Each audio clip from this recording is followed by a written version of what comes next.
Welcome to Remelations. We're your hosts. I'm Mindy. And I'm Brooke. Remelations is a dream interpretation podcast where we read listeners' dreams. From nightmares to the just plain bizarre, join us as we give you our interpretation of your fucked up REM cycle. This week, we're reading a dream from Joe that has to do with serial killers, violent murders, and good versus evil. We also have some great cat naps about raw meat diet, Ew. flying bears, cageless tigers, and toilet laundry. All right. I'm also chatting today about a topic that is a way to practice situational awareness.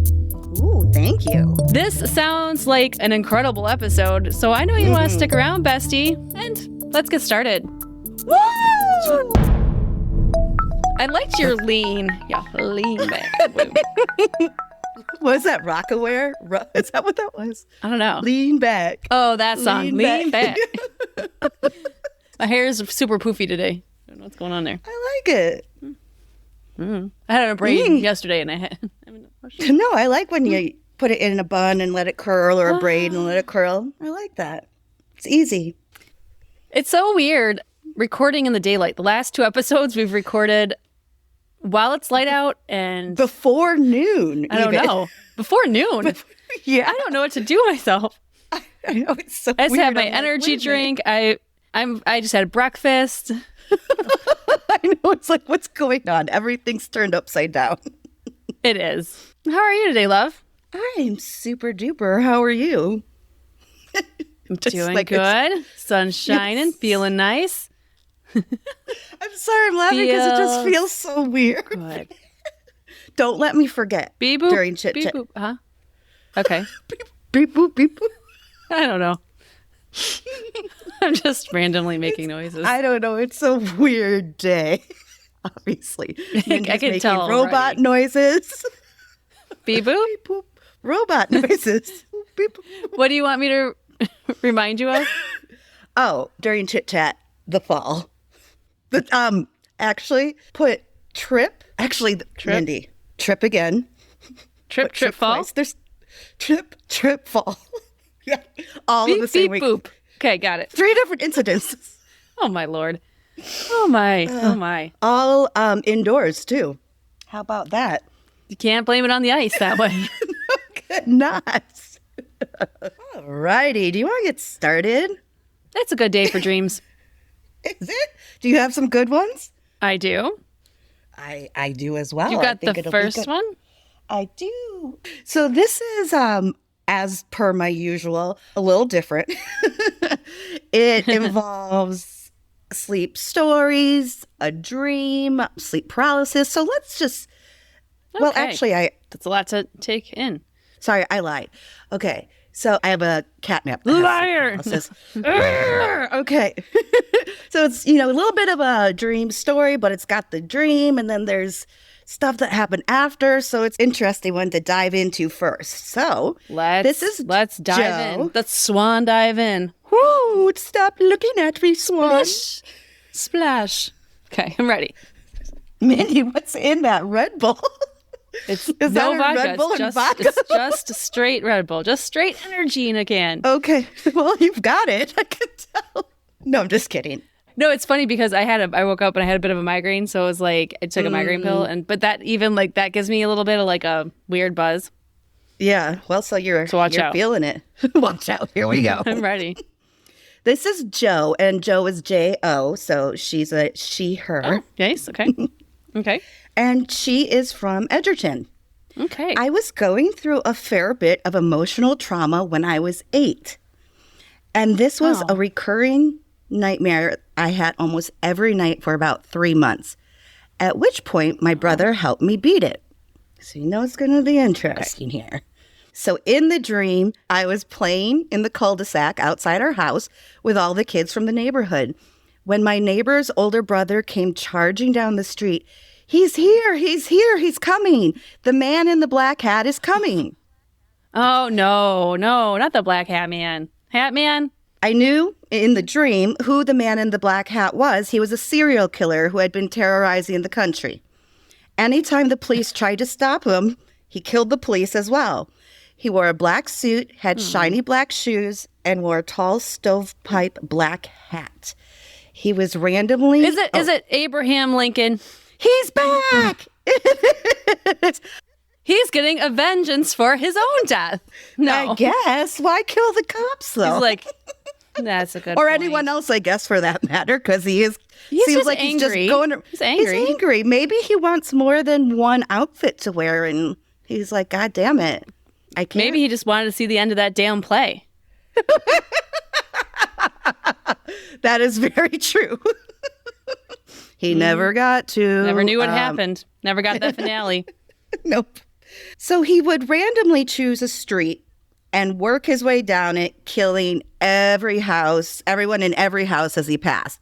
And his weapon was a knife. I'm like, this is crazy. Okay. Like, just stabbing everybody. Especially stabbing. That seems like it'd take a lot longer time. Right? I mentioned a little bit something about that later. Okay. All of us kids ran into my house since it was closest. Mom, Dad, the man in the black hat is here. But they didn't believe me. They told me to stop being silly and that the man in the black hat couldn't possibly come to our street because the last they'd heard, he was on the other side of the country. My friends and I tried to convince them, but they wouldn't listen. Finally, we all ran into the basement to hide, and I dived into a closet and pulled the door so it was almost closed, but I could just peer out through the gap. I heard the man in black hat kill my parents upstairs. I saw the man in the black hat come down into the basement. I watched the man in the black hat kill my friends, and I witnessed the man in the black hat murder my siblings. Oh, God. I know. It's like such a buildup, too. It's like, we know it's coming. We know it's coming. But it's like, he approached the closet where I was hiding. I held my breath. He pulled the door open with his knife glinting in his right hand as he raised it. And then I woke up. Well, I'm glad Joe didn't die. But I know. Good what for kind of her, horrible life? Like all the neighbors are dead, the parents, the friends. Everybody. Oh. I did have everybody. It's not over. It's not over yet. Okay, it's not over. Okay, yet. I told you it was a little bit of a wild ride. Okay. But I did kind of want to talk about some of the dream symbols because the rest of it is kind of the dream story. Sure. You know, the image of playing in a cul-de-sac, I think, is that total Americana. Cul-de-sacs are safe and, there's no traffic. And I always wanted to have a house on a cul-de-sac. Yeah. Like when I was a kid, I was like, that'd be like the coolest house. Because like you just like play in the circle and everyone gathers there. Yeah, because it's like the safe place. I didn't either. Mm-mm. But I also really, really wanted to talk about how it went from playing to really dark, really fast. But we have to remember, for how dark this is, what we just heard, Joe was only 8. Like, we forget that she was only 8 and having these recurring nightmares. I mean, it's horrific, the image. Awful. So I can't imagine Yeah. I'm curious how old Joe is now, because was this in the heyday of serial killers when that's like all that was on the news? Oh, it seemed like so glorified back in like the 80s and 70s. I'm curious of her age, if that like seeped in. I think, you know what? Because she does say something later. So it has been a while. Okay. It has been a while, but I don't want to give anything away yet. Sure. Okay. The serial killer, I feel like, is scary enough, but that the parents wouldn't believe her. She felt unsafe outside with a serial killer chasing her. And then she couldn't even find protection where she should with her parents in her own house. It's like, it feels like Joe needs some kind of comfort in her waking life or to feel safe. Like what was going on in her 8-year-old life that would produce such horrifying dreams? It makes me sad. And growing up, it's like your parents, at least, at some points in my life, they're like, oh, you're fine. Just, you're worried about it. Or, go play outside. Or get out of our hair. Like, get out of here. No, I get just come back when those street lights are on. You're like, we don't care where you are. We can't contact you, but come back eventually. Right. You can't contact before it gets dark. Those were just the rules. No. And the street lights gotta be home. Oh, boy. That's when the serial killers come out. When the street lights go on. Yeah. That's why you got to go home. You're right. They wait. They're very patient. They wait a little bit. Also, black versus white. I think this is pretty self-explanatory, especially in this dream. I think it was quite literal. Mm-hmm. The idea has existed pretty much forever in art, history, literature. Even in The Stand, Stephen King's book, The Stand, his character is literally called Man in the Black Hat. And it's crazy. Okay. It's a very crazy book. But many different cultures. I've never read a Stephen King book ever. Or hashtag? I know. Because hashtag? Yes. What does Stephen King what dream? Does Stephen King dream? I can't, tell me what book I should read first. Can't imagine what his dreams are like. You've never read a Stephen King book? Well, no. And so here's the thing. Did you ever try and just didn't like it, or no, just never did. No, just never. You're like straight up no. No. Not that I'm opposed. I mean, it's kind of the genre I would enjoy. I just never have for some reason. Yeah. But I'm going through. I want to read a book from every author from A to Z. So I started with author with the last name that starts with A, B, C, D, all the way down. And so right now I'm on I. And so when I get to K, getting to K. I'm going to read. I'm getting to K. Close. So I'm going to read a Stephen King book. But I'm curious, what would you recommend as the first Stephen King book? Oh, I'm going to have to think about that one if you'd let me. Because there are so many. There's... I love Stephen King. There is one set of books. He has an alias named Richard Bachman, and he writes books under that would Richard be B, Bachman. so I can't do that one. I can't do that. I can't do that. So those are ruled out.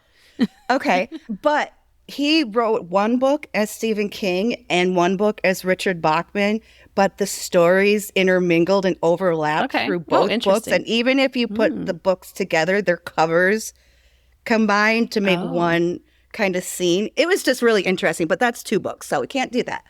Okay. No, can't do two. Let me think. Okay. While you're thinking, and I think we did talk about previously, and I know it's a long sidebar, but Stephen King is one of those creatives that has contributed some of his works to starting them in a dream of something he dreamt, and then from that wrote a story. So I want to know. I think he has good dreams. I think he has good dreams. But like I said, I don't think there's really much to interpret with the black and white. Bad guy was in black, hero is in white.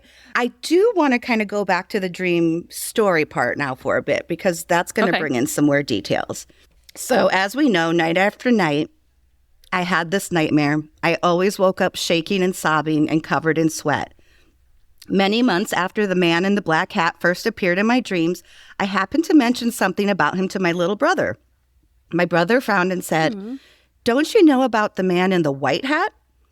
He wears a white suit and shiny white shoes and a tall white hat, and he hunts down the man in the black hat."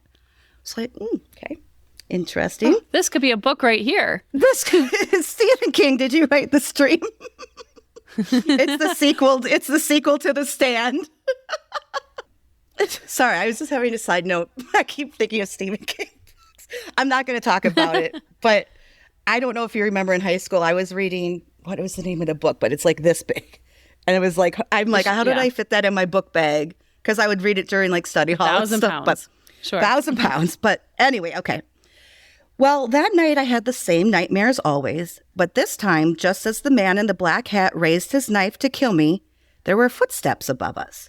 Down the basement stairs came the man in the white hat. He drew his shiny silver gun and shot the man in the black hat dead. I never had that nightmare again. But, that's not the haunting part.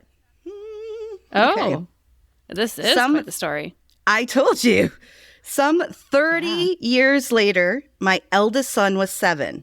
So, by the way, that's like almost exactly the same age she was when she was having these dreams. Yes. She was 8. Okay, yeah, So her eldest son was 7. He woke up from a nightmare one night and came running into my room. "I had a terrible dream," he said between sobs. "There was a man trying to kill me. He was wearing a black, shiny suit, black shoes, and a really tall black hat." Oh my God. That's it. Woo, let's breathe.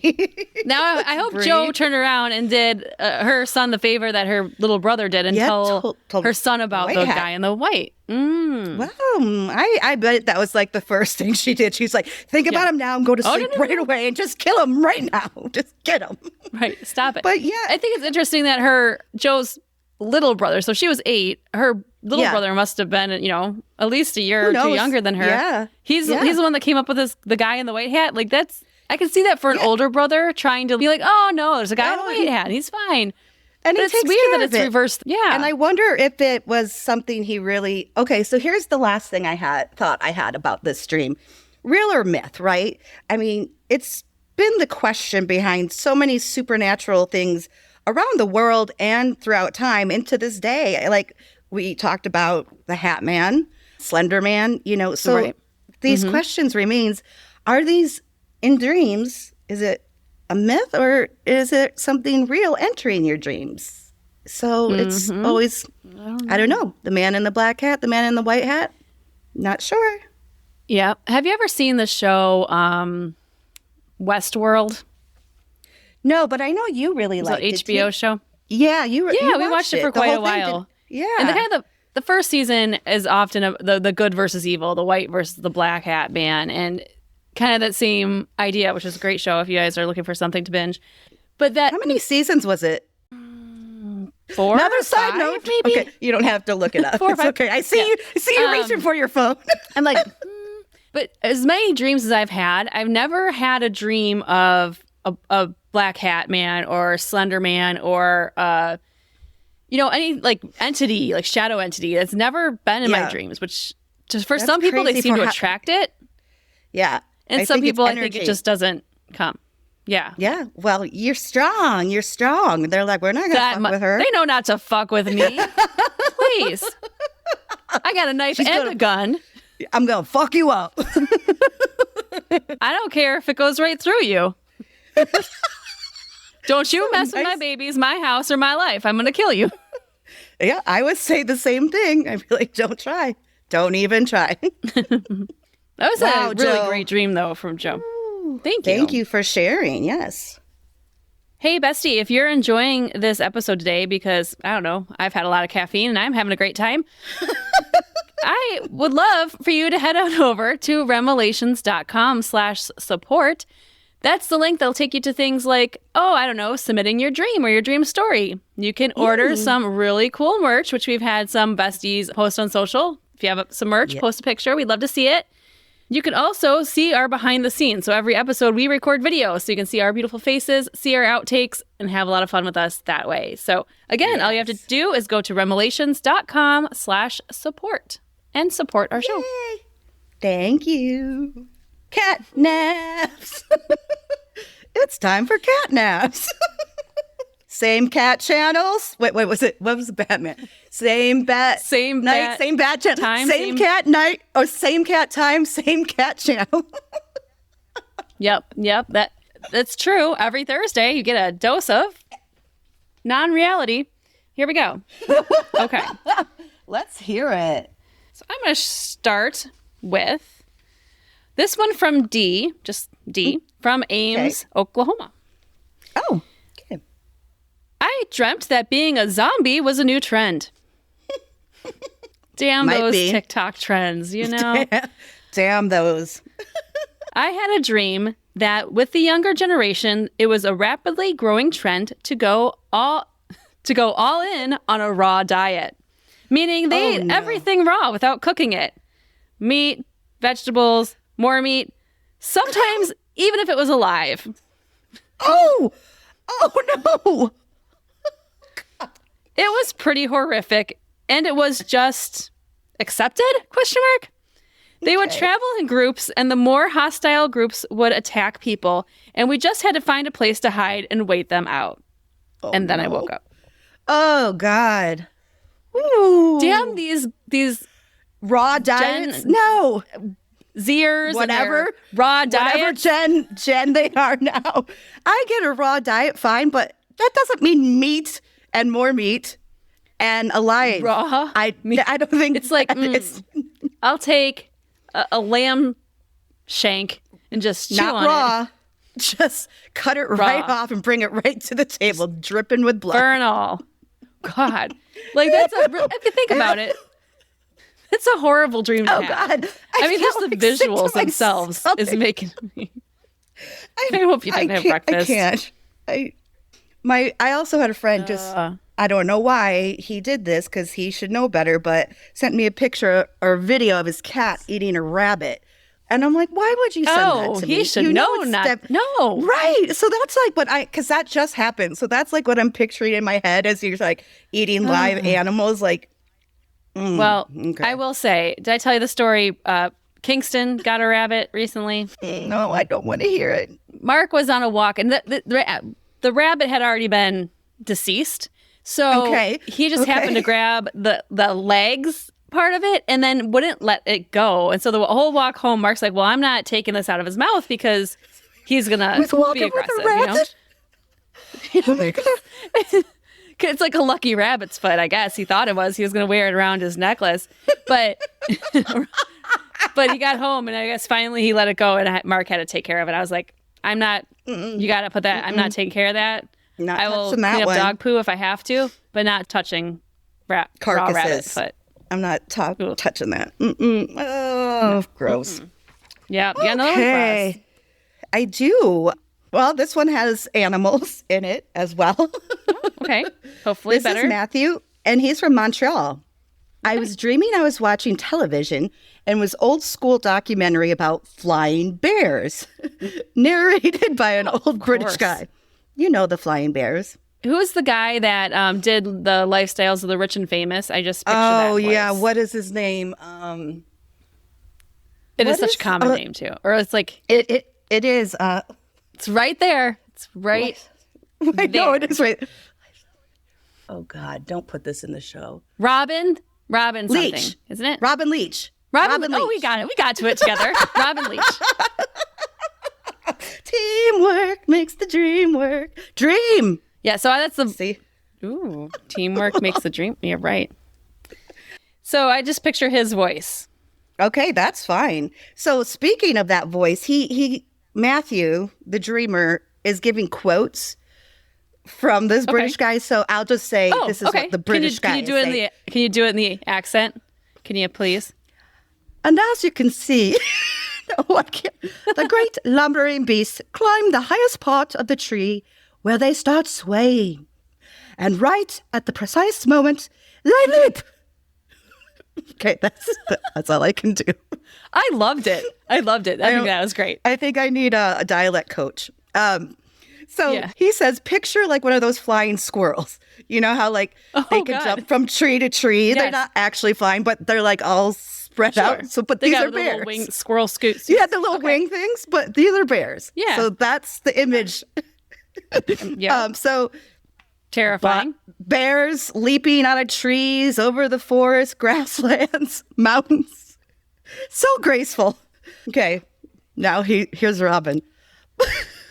I didn't know there was another. There's two more quotes, damn it. You got to do it in the voice, Brooke. Okay. But often, due to their weight, nope, that turned Irish.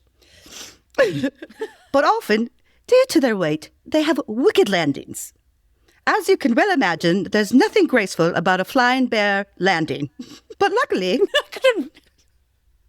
due to an extraordinary lack of evolution, can I stop?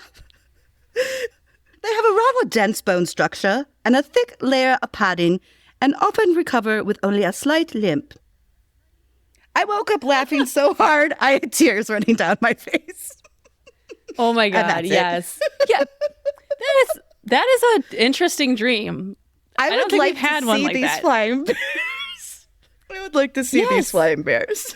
I mean, well, you know, like in Disney movies, how like they're in tutus and they can dance around and but they're graceful. I mean, they can dance around. See his pilot's license. Okay, well, staying on the animal themes. Mm-hmm. Excellent. Oh, really? I was just joking. Okay. Mm-hmm. Well, staying on the animal theme and like zoos and stuff, here I got one from James, and James is from Camden, New Jersey. Okay. I dreamt of walking in a zoo where the tigers were not in cages. Oh, this is so random. That was just like me walking around bears that weren't in cages. Like, this is just so random. Yes.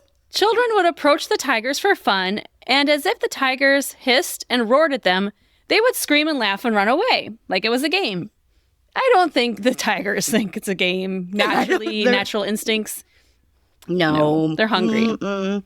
They are hungry. Kids are little. People easy to get. Oh, yeah, they're slow. They're like the slowest gazelle, and they're gonna just go. And they're just like amuse bouche, like before the main course. Yes, just a little toddler. Delicious. Meanwhile, just a little toddler. I'll take that toddler on a cracker. People were walking by casually, like in a normal zoo. Meanwhile, I was trying to walk past, hoping the tigers wouldn't notice me or perceive me as prey. And I was thinking how insane it is. They don't even have tigers in cages, and they just let them roam around free. That's it. And let kids go up to them. And then he woke up. I often have similar dreams of dangers, but usually not in this sort of absurd. Okay. Absurd. Okay. Sorry, I didn't know what it was. I often have similar dreams of danger, usually in these sort of absurd ways. Just say it kind of like absurd. Absurd ways. There. I'll cut that all in together. It'll be great. It'll just like no, it'd be good. I'm like, sometimes you have to hear it phonetically to understand what it looks like. Oh wow. Okay. So this one's funny, and it's from Kelly, but Kelly is a male from Santa Fe. And he writes, and this is more of about his wife, so it's kind of interesting. Okay. I woke up because my wife was sitting upright on her side of the bed, and it looked like she was assembling something. I said, Ams, what are you doing? She turned to me and said, here, hold this. Then she reached out to give me something to hold. Even though her actions and movements were perfectly coordinated, she had her eyes closed. My wife was working in her sleep. I have no idea what she was trying to do, but it sure looked like it was of paramount of importance to her. Oh, she's like a regular Rosie the Riveter over there. Like, I mean, she never stops. Here. Never stops. Here, pass it along. Just like an assembly line. I love how he's just like taking it like, what did you okay, I'll take your air. He said he didn't want to wake her because she was working so hard. Be exhausting, though. I'd be like, please wake me if I'm working in my sleep. I'm like, that's too much. Please, let me just have my slumber. So he said every so often her eyes did open, but they'd look right past me as if I didn't exist. Oh, that's funny. Strange. I wonder if she remembers what she was building. Like, does she remember her dream? Yes, I would love to know. Thank you for that. I got a short and sweet one from Jody, and Jody's from Chicago. Last month, I had a dream of doing laundry in a toilet bowl. I accidentally flushed down my clothes and only managed to save the yellow shirt. Yellow is my favorite color. And then I woke up. Well, that was it. I'm happy. Short and sweet. I'm happy. Short and sweet, but I'm happy the yellow shirt was saved. I don't care if there's nowhere else to do laundry. I would take it to a creek and get pounded on some stones before I did it in a toilet bowl. And how gross. I mean, you could wash one sock at a time. It's not like toilet bowls are a lot of water. Huge. There's not a lot of water, and that's going to cause a lot of problems if you flush that stuff down. I don't think it's going to go down. Get the plunger, Joe. Get all our underwear out of the toilet again. The sewer guy, the plumbing guy comes over. He's like, Jody, were you washing your socks in the toilet again? God damn it. I told you. I have to get that out of the septic system now. I have an even shorter one, but it just kind of made me laugh. This is Gracie, and she's from Tempe. I woke up laughing when I saw a dream where I was fishing shrimp by just shooting the water with a shotgun. I guess that's how you catch shrimp. That you'd have to be a very good shot. Right? To hit a shrimp, one shrimp.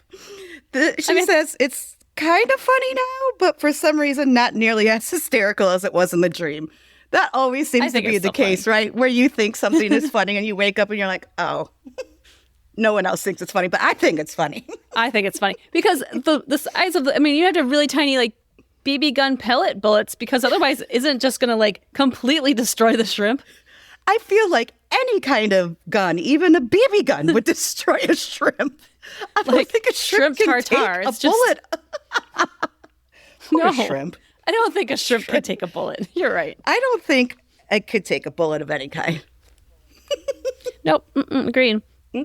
All right. Okay. I'm going to turn a little more serious with this one. And this one's from Kelly, and Kelly's from Michigan. Another Kelly. Two Kellys. She, her. So there's a trigger warning for sexual assault and rape. If that bothers you, check the show notes. It'll tell you when we start our next topic. Okay. Taking, like I said, a serious turn here. Wait, let's see. How do I even start something like this? Cripes. This felt like the beginning of an SVU episode.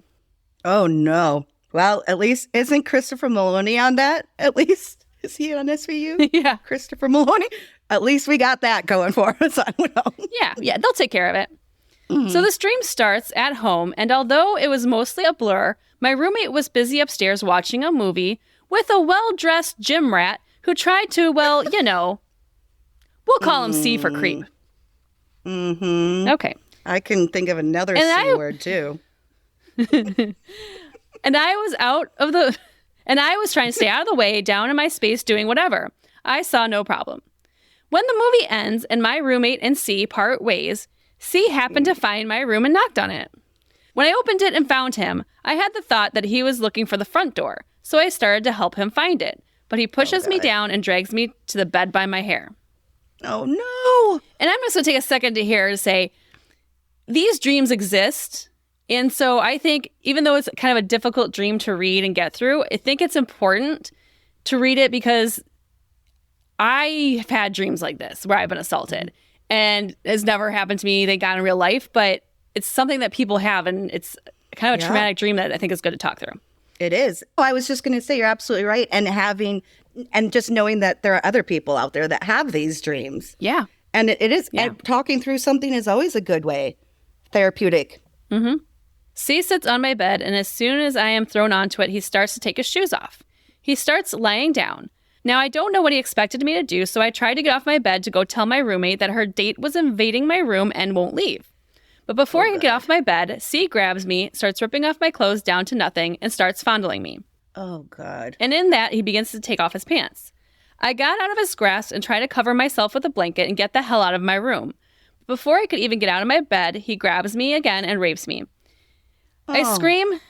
I scream for help, but he tries to shut me up by putting me in a chokehold using his legs. But I managed to finally get away. I was scared he would try to grab me, so I run out of my room, bare ass naked, and make it to my roommate's room and knock on her door relentlessly in tears. Oh. She answers and asks why I'm naked. I told her what happened, and this made me furious, in her dream, in parentheses, and this made me furious. She said she didn't believe me. Oh, God. Mm-hmm. Oh, that is just heartbreaking. And then comes up with an excuse as why C did what he did, such as, well, maybe he needed a release, or maybe you were dressed kind of provocatively. Oh, my God. What is this? Like dream? The 1960s? I would punch your roommate. Yeah. Your skirt was you showed a little bit of you were asking for it. You were asking for it. Yeah. Oh, my God. Bullshit. Oh, this is frustrating. It's a frustrating dream, and I totally feel you here, Kelly. Mm-hmm. And she goes, I normally dress in band tees and pants. Not like that matters. You can have on a whole damn winter coat, space suit, and no one should say you're dressing provocatively and you are asking for Deserve it. No, never. Mm-mm. I scream at my roommate for not believing me and to stop giving me excuses. The argument continued as we went back downstairs to my room. By the time I got back, C was gone, but the damage was done. Oh. By the gods, this wasn't just a nightmare, it was a terror nap. This is an example why I'm terrified to be sexually assaulted. And that's from Kelly in Michigan. So sorry, Kelly. God bless. Wow. Yeah. Love and light. Yes. Yeah, and again, that's this, intense. It's intense. And, sometimes evil in your dreams will manifest itself as demons or as shadow people. And in this, it's a creep. It's a creep. A creep that deserves to be strung up by his balls. Yep. Agreed. Done and done. But I did want to read that dream because it does kind of tie into my topic today. So, okay. If you don't mind, I'm going to jump right into it. Let's go. All right. Have you ever heard the story of a woman called Kara Robinson Chamberlain? No. Okay. Oh, no. So this is a true crime story. This is something I heard once on a podcast, but recently I was online doing some research on a topic, and I kind of fell down a, true crime rabbit hole, as we all do. Yeah. Mm-hmm. This is a survivor story, though, of true crime. Okay. Well, maybe once I hear the story, I'll remember it. And I just didn't remember the name, but I'm ready. Okay. So Kara was 15 when she was watering some plants at her friend's house outside in the front lawn in West Columbia, South Carolina. This is June 24th, 2002. So we're talking about 10 years ago. No, 20 years ago. Oh, shit. You're right. Man, we're old. I'm not good at math. I'm even worse at math. Number one speller and mather. Right here. And mather. Okay. So as she's watering these plants 20 years ago, a green Trans Am pulls into the drive and a gentleman asks if her parents are home. And she's like, no, this is just my friend's house. No, I'm just helping them out. I'm just watering their plants. He's like, oh, okay, can I do a favor? And can I leave these here for the parents? And she goes, okay. And as he approaches her, he pulled out a gun and pressed it to her neck and forced her in the car. Oh, God. How old was she? 15. 15. Okay. And she was probably, dressed in a band T-shirt and pants. And he probably is like, that girl is asking for it. She's asking for it. No one's asking for it. No. So she was forced in the car. She was put into a large storage bin. Oh, my God. And we'll soon to find out that the assailant is Richard Evanitz. And the reason I wanted to bring up this story is, have you ever felt that you're not an observant person? Like, if someone were to come to you and say, hey, where were you last Friday? Can you describe the person who walked by you? Nope. No, I don't know how people do that, like, as witnesses in, like, trials and stuff, remembering stuff from years ago, let alone I don't know what I wore yesterday. No. I saw a show once where they were testing. They put like missing posters of a little kid up all over this mall, and then they had the kid just walking around the mall, and no one picked up on it. Horribly sad. Isn't that sad? And that's the reason and why I want to do this topic. So my topic today is being observant.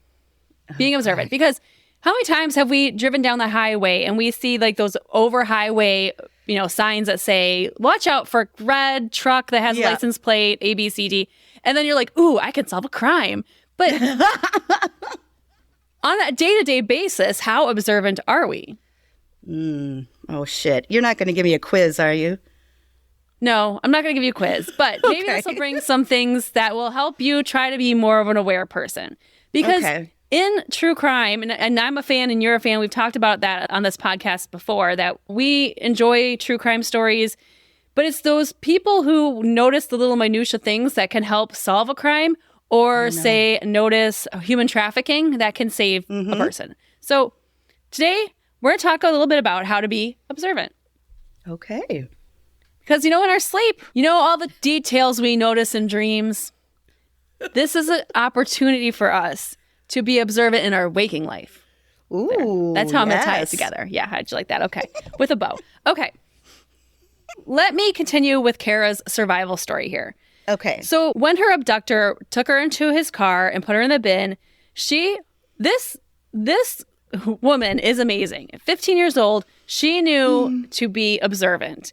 She started counting the turns the car made, right, left, and how many. Oh, my God. She started noting details such as he was listening to classic rock. He was smoking Marlboro Reds. She memorized even the serial number inside the plastic container that he forced her into. What she the was what? Being observant.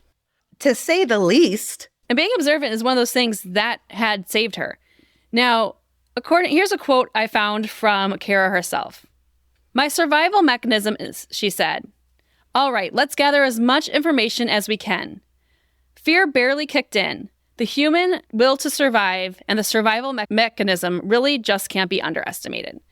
So she got brought to his apartment. At his apartment, this asshole assaulted her for 18 hours. Oh my God.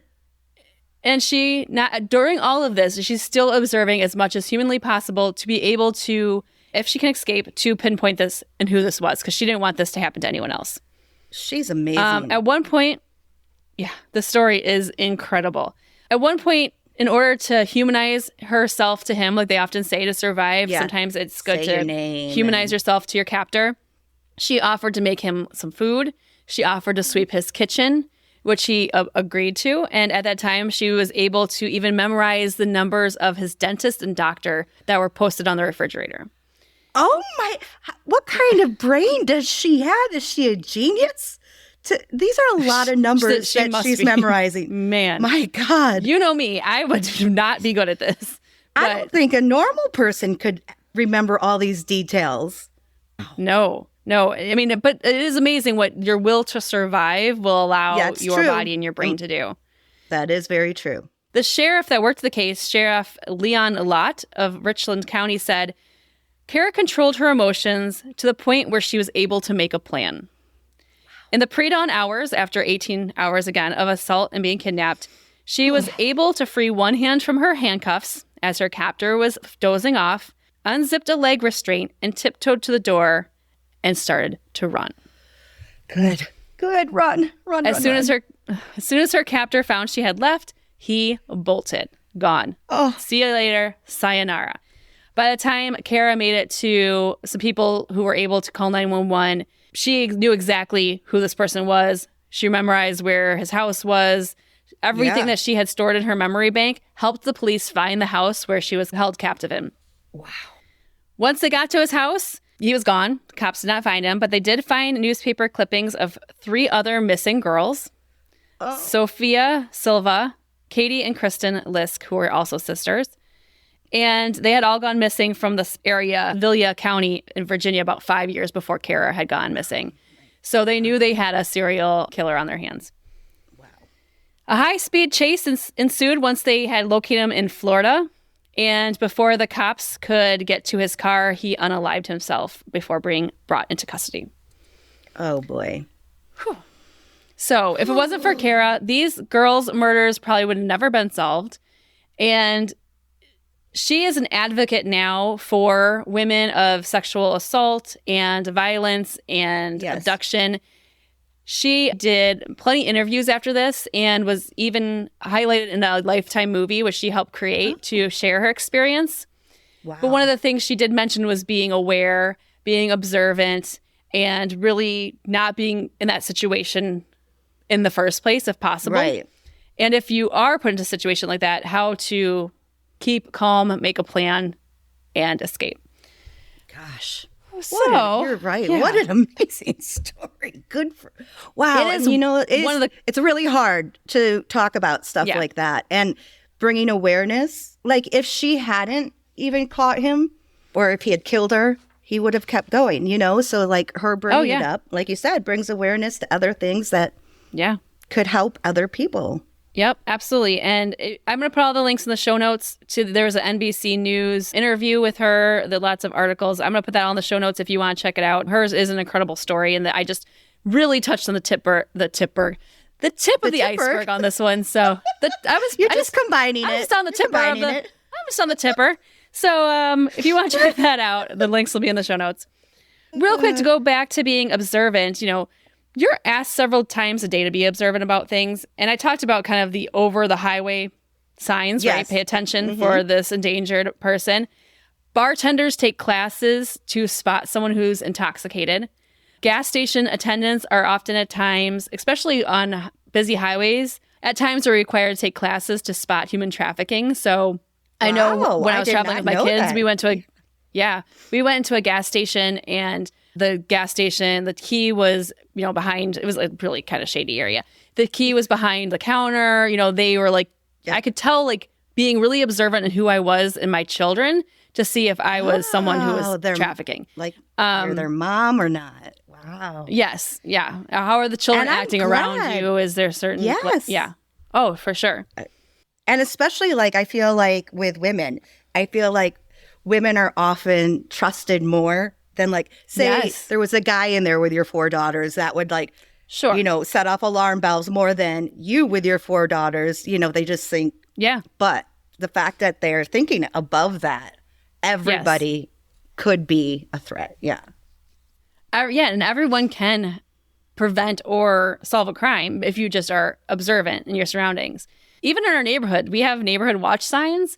Now, have I ever noticed anything? No. But am I that observant? No. And that's why, again, I want to bring this up because I want to be more of an observant person. And maybe if I did see something, I would be able to call it in or, be able to solve a crime. Be a good neighbor. Be a good neighbor. That's what Mr. Rogers, be a good neighbor. R.I.P. R.I.P. A lot of times, like these days, especially, we are consumed in our phones. And so we are less likely to be observant, maybe than we were 100 years ago. There was a really cool article from Steve Cardian. It was an NBC News article.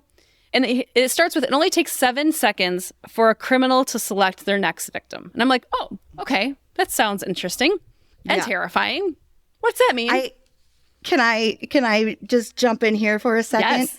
I don't know if it was freshman year or not. So I don't know if this was your gym class, but we did have like self-defense like one day in gym class. Like the guys did weightlifting and they made all the girls just do like... Yes, of course. And then that seems right. fair. Like, and then the first thing I remember like the instructor saying is, from how you guys walked in here, I know who'd be the first person that an attacker would choose, just based on your posture, your personality, whether you were looking. So the same thing, like he's like, I can tell you who it is and that's like the 7-second thing you were just talking about. Like, scary. That's exactly like it.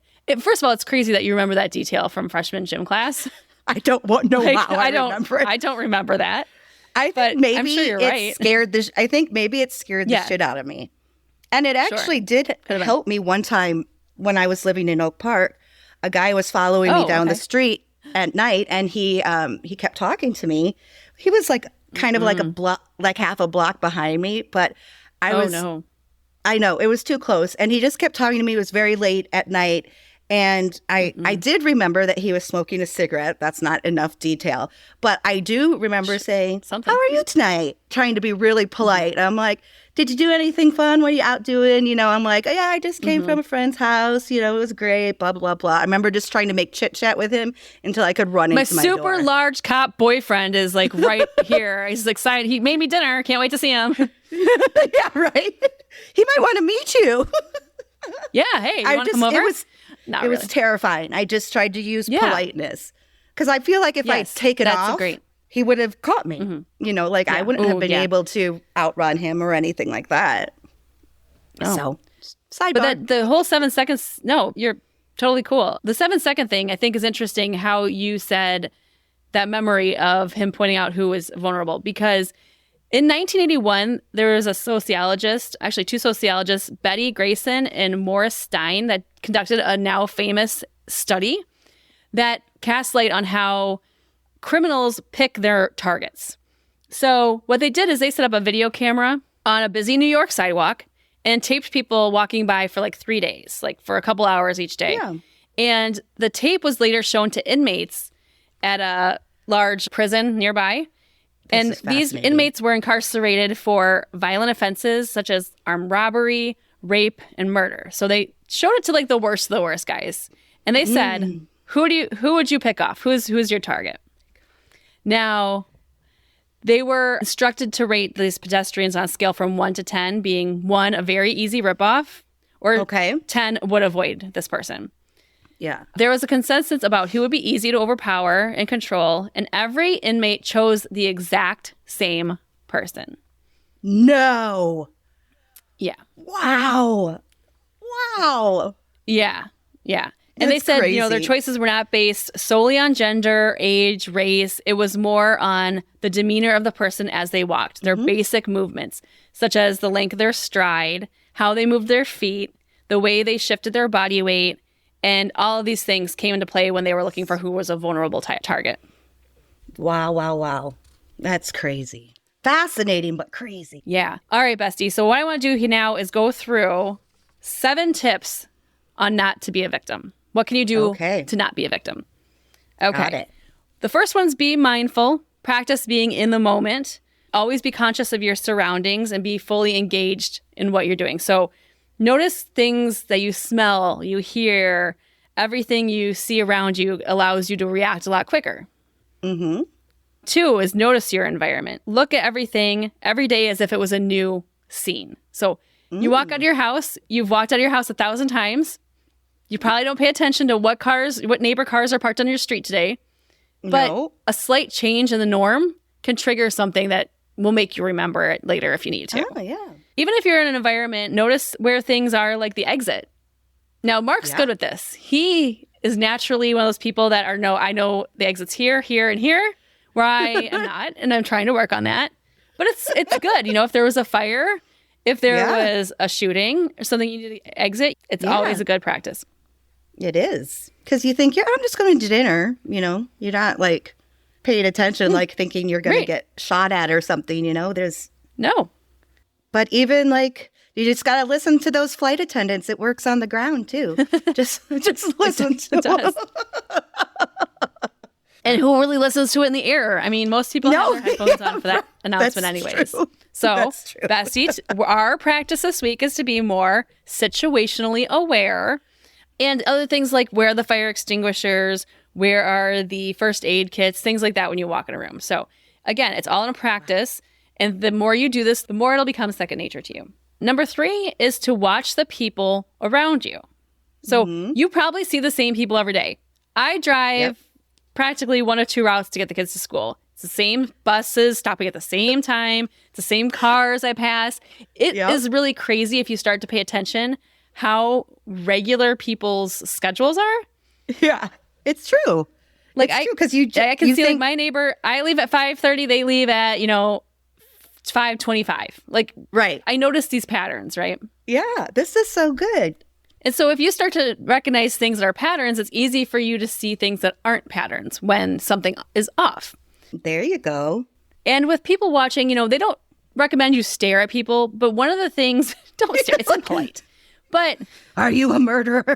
But one of the things you mentioned, I actually had written down here as well, is just giving a glance to a stranger, like you turned around and engaged in a conversation with them, will often deter criminals because now that they know that you see their face, they're more likely to get caught, and you're now becoming a harder victim for them to attack. Oh, well, that's interesting. So you did exactly what you should have done. So they say if you glance at someone walking behind you, just kind of give that half second. They say a half second glance is enough to deter someone from bothering I'm you. aware of you. Yeah. I'm aware. I see you. I know what you're wearing. And I made eye contact with you. I know what you look like. Other things like non-verbal cues. I don't know. I'm not even drinking. Q-U-E. Yeah, cues. Number 4 is non-verbal cues. So things that you can tell how a person's feeling. Are they being erratic? Are they being calm? Are they being way too observant? So watching their body language, does it align with what they are saying to you? Does it align with what they're doing at the time? People easily give away that they're lying or they're nervous or they're angry based on how they hold themselves. Limit distractions, and this is a big one, I think more so now than ever, is having your phone out. And when I'm downtown and I'm shooting weddings and stuff or an engagement session, I have thousands of dollars worth of gear on me. And I am a target. I'm a female. I have $1,000 worth of stuff that can sell in the black market. You're distracted. And you're distracted because you're working. Yeah. But when I'm walking back to my car, if I'm alone, I don't have my phone out ever. I walk with my dad used to say, walk with your head on a swivel, look back and forth, know where you're walking.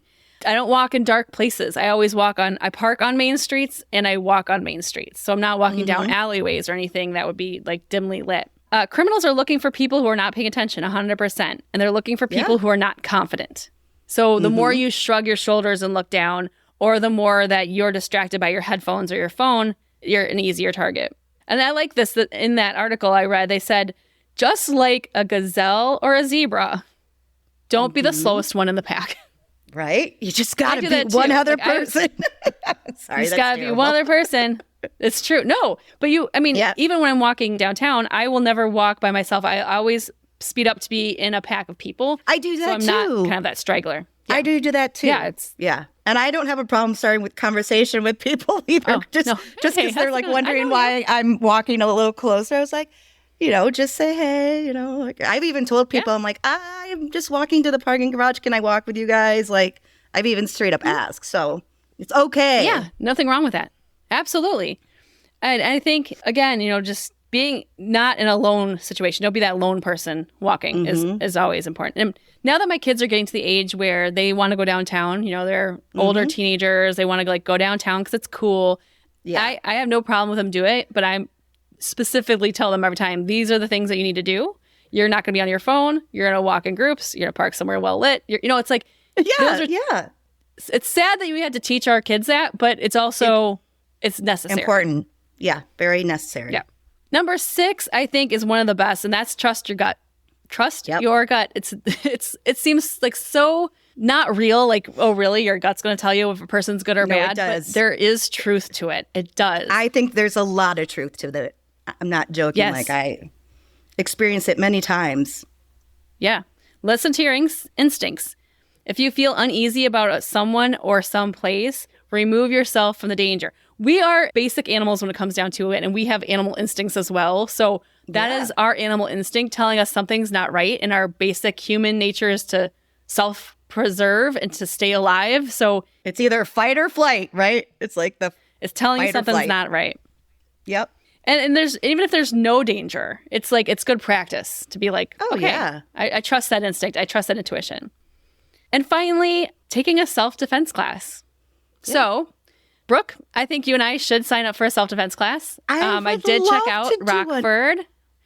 Yes. Oh, no, so not there Rockford. Is a place, but I know. There's a town halfway between you and I, and they do offer women's self-defense classes. So I think it should be something you and I look into and do. Okay. Yeah.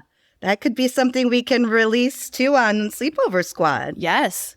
Oh my God. Perfect. Yeah, definitely. So we should definitely do that. I know for my kids' sports in high school, like my daughter's soccer team, they bring self-defense experts and teach classes to the athletes, which I find is awesome.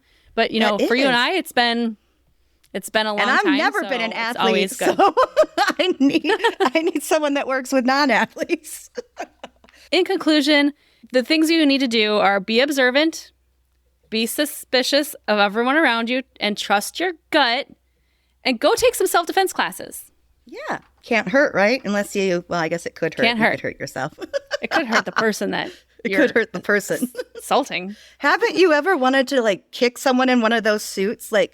Just really kick them? Well, that's what this I know it sounds terrible, they do that live. They have the live people in the suits, and so you can really just beat the shit out of them. So that'll be fun. Oh my God. Yeah. I gotta do this. Okay. That was awesome, Mindy. That was very interesting. Thank you. Bestie, pay attention to your surroundings. Be an observant person. You can not only save yourself, and you can possibly save other people by being observant. So put the phone down. Practice for the next week with me being observant. Oh, I did have one more thing. Just to wrap up Kara's story, she was encouraged by Sheriff Lott to get a part-time job in the summer during her high school as part of the police department. So she did that, and she later became a school resource officer and an investigator on child abuse and sexual assault cases. So this is someone who turned a tragedy into being an advocate and being out there and teaching people how not to become victims and supporting people who are. So again, I'll post all the links in the show notes because she's got an incredible story. I think everyone should. And thank you. Honestly, thank you for what you've done. Seriously. Yes. There's something everyone can learn from her story. So thank you. Cool.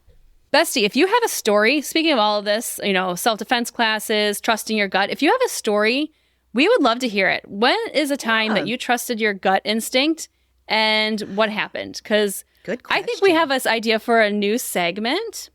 And these are just listener stories. And I think we should call it like truth is stranger than fiction, or real life's more real than dreams, or we'll figure out a cool title for it. We want to hear your stories. Yes. We want to hear your awesome real life stories. They don't have anything to do with dreams. They can be anything about just your life, anything you want to share, good, bad, trusting your gut. They'll be fun. Yeah. I think that's an awesome idea. Good job. Good job, everybody. Yes. Hey, how was your week? Yes. It was good. It's been a busy week. Even though it shouldn't have been a busy weekend, it was, because it was my youngest daughter's birthday, just turned 14. It was Mother's Day on Sunday. And so the kids were here and we had some fun planting some spring flowers. That's one of the things I like to do on Mother's Day, is kind of plant all my flowers outside. So they helped with that. And then it was our anniversary as well. So it was like a trifecta weekend of events and activities. So lots going on. It was nice, but it wasn't really relaxing. Was it Mother's Day weekend when you got married, or was it like a week before? It wasn't. Yeah, it was not on Mother's Day weekend. The week. Yeah. Yeah, because we got married May 14th, but that year it wasn't Mother's Day the next day. Mother's Day, yeah. That's why I was like, I don't remember. But I mean, it may, yeah. No. Wow. Well, what's going on? Yeah, 7 years we've been married now, so that's a fun thing to celebrate. Really? 7 years? 7 years, yeah. Mm-hmm. Oh my God, that's crazy. Well, congratulations. I know, it is. Well, thank you. Yay. How was your week? It was normal for me, I guess. You always start that way, huh? If you know me at all, I'm not. You said to ask you on the podcast, and all you said was trip the fall. So I'm not sure what trip the fall is. Okay. So do you want to tell me the story? Yes. So these are 3 different days. So this is not like a trip fall, like one thing happened. These are 3 different incidents that just all happened this week. Like literally literally trip fall. Okay. Trip fall. So it all started, the fall happened first. I was coming down the stairs. Fall trip. Sorry, should have been more specific. Okay. You should have. I was asking for it in chronological order. Sorry. I was trying to think what happened first. I was walking down my steps in the middle of the night to get water. And I did that classic thing. You thought there was one more step, or thought you were done with the step. You know, you missed that last step. Yes. And I just biffed it into my kitchen. I don't know how I didn't hit my head like on my cabinet, because it's all right there. The bottom dump you right there. Yeah. Right there. So, but the front of my calf is all scratched up and bruised because it hit the stair when I went down and kind of slid with me a little bit. So that was fall. Okay. What were the cats like? Do they pay attention? Do they check on you, or they're like, whatever? Well, they get freaked out first because it's like a thump. Sure, loud noise. And then I'm like, oh, like I didn't know if I was hurt or not, because like I was kind of sleeping still too, because it's like the middle of the night. You do that like 3-second check where you're like, is it broken or does it just hurt? Broken? Yeah, and I think it just that's hurts. What the day after was, because that's when it hurt. Oh, yeah. Like your adrenaline, you know, like when you fall or whatever. But it hurt the next day. Like I was like, my neck and everything. Oh yeah, and everything gets jolted. So the next one, trip one. I was at trip one. I was at my friend Morgan's house, and it was for the first time. Like this is the first time we've hung out outside of work.